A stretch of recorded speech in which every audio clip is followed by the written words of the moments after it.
안녕하세요. 안녕하세요. 우리 저 병원 소개를 좀 부탁드릴까요? 일성요양병원은 광양읍에서 최초로 2014년도 7월에 개설 허가를 받은 병원으로 어르신들의 양한방을 함께 케어할 수 있는 병원입니다. 현재 여기 계시는 의료진들하고 시설에 대해서 좀 소개를 부탁드릴까요? 저희 병원은 법정 기준의 의료 인력과 간호 인력, 지원부들의 인원들을 완벽하게 구성하며 현 어려운 상황에서도 환자분들의 진료에 공백이 없게 하기 위해 최선을 다하고 있습니다. 다음 운영 철학하고 이 목표에 대한 질문을 드리겠는데요. 지금 병원을 개원하신 지가 상당히 됐었어요. 아까 2014년이라고 했습니까? 예, 예. 10년이네요. 예, 예. 10년째 접어들었는데 아무래도 이 병원을 운영하는 데는 어떤 물론 목표도 있겠지만 첫 번째는 운영 철학이 있을 것 같은데 예. 그에 대해서 우리 이사장님이 좀 말씀 먼저 해주실까요? 예, 제가 초대 이사장은 아니었기 때문에 저희 이만익 이사장님께서 불법적 부당한 업무 처리를 하지 않는다는 기본 원칙을 가지고 있는 분이시기 때문에 그걸 원훈으로 삼고 있습니다. 그리고 병원의 목표 및 미션은 가족 같은 마음으로 사랑과 정성을 다해 최고의 요양병원을 만들자고 저희들이 그렇게 얘기를 하고 있고요. 비전으로는 환자가 편안한 병원, 보호자가 신뢰하는 병원, 직원이 행복한 병원이라는 모토를 가지고 열심히 운영 중인 병원입니다. 지금 이사장님 말씀 듣고 보니까 물론 여기는 또 연세 드신 어르신들을 모시는 그런 병원이죠. 예, 예. 그래서 운영 철학도 마찬가지고 또 여기 소속되어 있는 분들이 우리 이사장님이 말씀해 주시는 그런 마음과 정성으로 모신다면은 아마 우리 광양뿐만 아니라 전국에서 제일 가는 그런 요양병원이 될 것 같습니다. 제발 그렇게 됐으면 좋겠습니다. 그렇게 만드셔야죠. 예, 예. 아무래도 이 지역사회에 있는 요양병원이고 하다 보면은 또 지역사회와의 어떤 연대라든지 관계라든지 이런 부분들이 있을 것 같은데 여기에 대해서 그 지역사회와 어떤 먼저 지역에서 다가오는 부분도 있겠지만 또 같이 다가올 수 있고 같이 협력할 수 있는 어떤 프로그램이라든지 이런 것들도 만들어줄 필요가 있겠는데 네. 그에 대한 설명 좀 부탁드릴까요? 일단은 여기가 광양읍에서 하는 어른들을 위한 봉사의 이런 일환으로 어떤 행사를 한다고 하면 저희가 의료 지원 서비스를 나가고 있고요. 그 다음에 광양은 또 워낙 전남 드래곤즈가 있어서 그러는지 축구에 대한 열정이 참 많은 지역이더라고요. 그렇죠. 그래서 축구 대회라던가 이런 운동 대회를 참 많이 개최를 하시더라고요. 그럴 때도 저희가 의료 지원 서비스 물과 더불어 저희 직원들이 나가서 의료 지원 서비스를 많이 하고 있었습니다. 네. 다음은 우리 병원의 운영 상황에 대한 질문이라고도 볼 수 있겠는데요. 최근에 병원이 지금 좀 운영하는 상태에서 어려움은 없습니까? 지금 저희가 너무 많이 어려워서 재정적으로 어려운 상태에 지금 처해 있습니다. 저희 병원이. 어떤 점이 그리 어려운가요? 일단은 저희 2대 이사장으로 재임을 하셨던 박원석 이사장님께서 우리 병원이 좀 어려웠을 때 천안에게 저희 병원에서 4억 원이라는 차용을 좀 하셨더라고요. 제 이사장 전에 있었던 일이기 때문에. 근데 그 차용증 한 장으로 인해서 과도하게 이자 부분이나 이런 것들이 저희들이 한 이사장 3억 5천을 빌렸지만 4억 원짜리 공증서를 써주면서 19억 5천 정도를 저희가 뺏겼고요. 그 다음에 2대 박 이사장이 병원에 재임을 하시면서 자기가 병원이 어려울 때 이렇게 돈을 투입했던 걸 소송해서 2억 5천을 가지고 간 상태고, 또 초대 이사장이었던 이사장님도 한 5억 5천 정도를 가지고 가신 상태라 병원이 지금 경제적으로 많이 어려움에 처해 있습니다. 말씀을 듣고 보니까 상당히 이해가 안 되는 부분이 많이 있어요. 네. 우선 법인에서 어떤 법인든지 간에 운영비가 됐으면 돈을 차입하려면은 이사장 혼자 생각으로 하는 건 아니잖아요. 아마 초창기 때 일이기 때문에 제가 재임하기 전에 일이라서 소상하게 알 수는 없지만 이사진들이 구성이 돼 있었기 때문에 처음에 거는 아마 그렇게 됐던 것 같은데 이대 이사장 저희가 크게 그 4억짜리를 가지고 이렇게까지 돈을 많이 뺏겼던 이유는 우리가 4억짜리 공증서를 가지고 소송이 들어왔을 때 우리가 어느 정도 일부 승소를 받았었어요. 근데 항소심에서 저희가 모르는 법인에서 써주지 않은 박 이사장님이 재임시설에 이와 같이 썼던 8억 6,700짜리 차용증이 2심 항소심 때 등장을 하게 되는 거죠.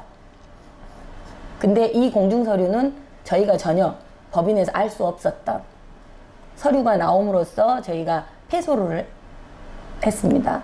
그래서 패소를 했어요? 예. 2심에서 그 새로 등장한 차용증을 인정을 해 주셔가지고 법원에서 인정을 해버려서 저희가 굉장히 많은 19억 5천이라는 아니 물론 돈을 법원 판결이 뭐 어떤 법률적인 근거에 의해서 했다고 볼 수 있겠습니다만은 병원이 모르는 한두 푼도 아니고 8억 이상에 드는 돈들이 병원이 모르게 전 차용증이. 이사장이 그 돈을 썼는데 그 돈이 병원 모르게 그럼 어디다 썼다는 얘기예요? 그러니까 특별히 들어온 게 없는데 차용증이 한 장 나온 거죠. 아, 그러니까 차용증. 잠깐만요. 그러니까 실질적으로 8억이라는 돈이 병원 쪽에 들어온 기록은 없는데 예.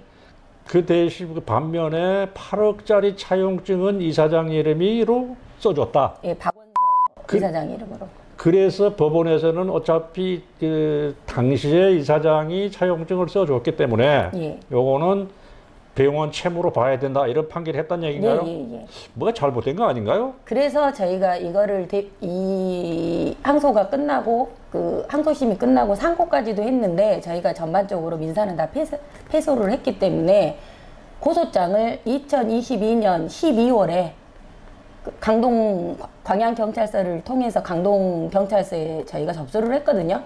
그리고 그 광양에서 했던 건 횡령, 사기, 그 소송 뭐 무효 이런 종류로 저희가 고소장을 제출을 했었고 2023년 2월 20일경에 다시 서울에서 고소장을 하나 더 넣었어요. 그 8억 6,700짜리 차용증이 그 잘못된 것이다. 우리는 우리가 알 수 없었던 문서이기 때문에 이 문서를 가지고 다시 하나 고소장을 넣은 게 있는데 그거는 23년 2월 20일경에 저희가 서울에서 그 강동경찰서로 집어넣었는데 22년 12월에 제출한 거와 23년 2월에 제출한 게 올해 3월, 4월 사이에 두 개 다 증거 불충분으로 처리가 됐어요. 그래서 우리 변호를 맡아주신 변호사님께서 이의 신청을 지금 준비하고 계신 중입니다. 지금 현재.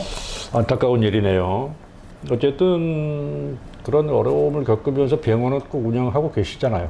예, 지금 현재는 아직은 어렵지만. 예. 그렇죠.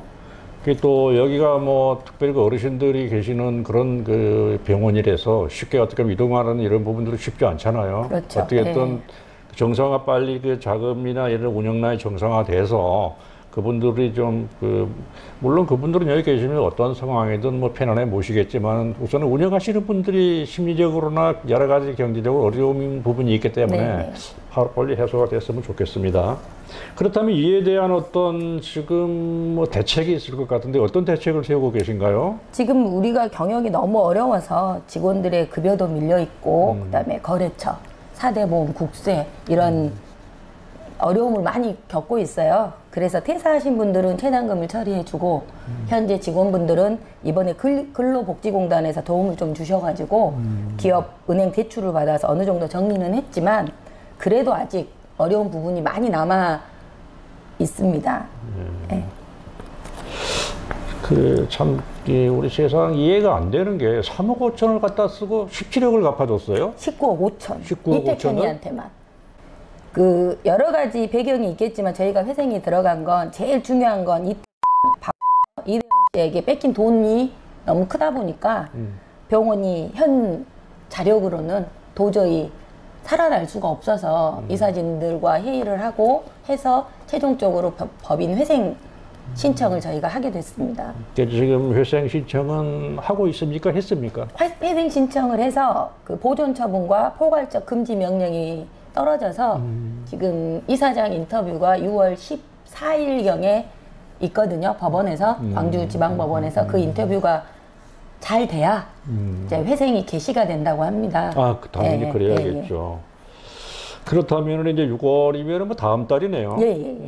뭐 얼마 남지 않았는데 그동안에 뭐 많은 고생들도 했지만은 뭐 한 달 기간 남았으니까 그 안에 충분한 어떤 또 계획을 세워서 뭐 어떤 그런 그 당초에 목표했던 그런 시기의 어떤 병원 운영이 됐으면 좋겠습니다. 그러면 이제 그 지금 회생 신청 이후에 그 이제 잘 될 걸로 보고 병원의 운영 계획과 또 기대하는 어떤 병원을 좀 이렇게 변화시켜야겠다 하는 이런 보관이 있을 것 같은데.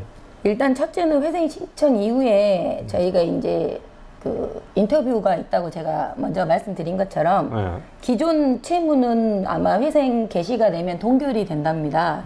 동결이 되면 병원을 살리고자 지금까지 남아있는 저희 직원들이 있지 않습니까? 그러면 그 직원들의 급여가 우선적으로 처리가 되기 때문에 빠른 시일 내에 정상적으로 운영을 할 수 있지 않을까라고 생각은 하고 있는데 이제 인터뷰 후에 개시 결정이 나고 나면 이제 제일 중요한 거 그 지금 우리가 채권을 저희에게 채권 담보 제공을 해줬던 담보권을 갖고 있는 그래서 이걸 오케이를 해주셔야 회생이 되는 거죠. 그러니까 개시 신청이 떨어지고 나서 남아있는 우리의 과제는 우리 채권자들을 만나서 설득을 해서 회생을 할 수 있는데 동의를 받아야 한답니다. 나머지 채권자들을 저희가 일일이 만나서 3분의 2 이상 동의를 받아야 나머지게 정상적으로 회생으로 들어갈 수 있다고 해서 개시 결정이 떨어지고 나면 아마 저희한테 도움을 주시려고 했던 거래처나 이런 분들 저희가 일일이 찾아뵙고 아마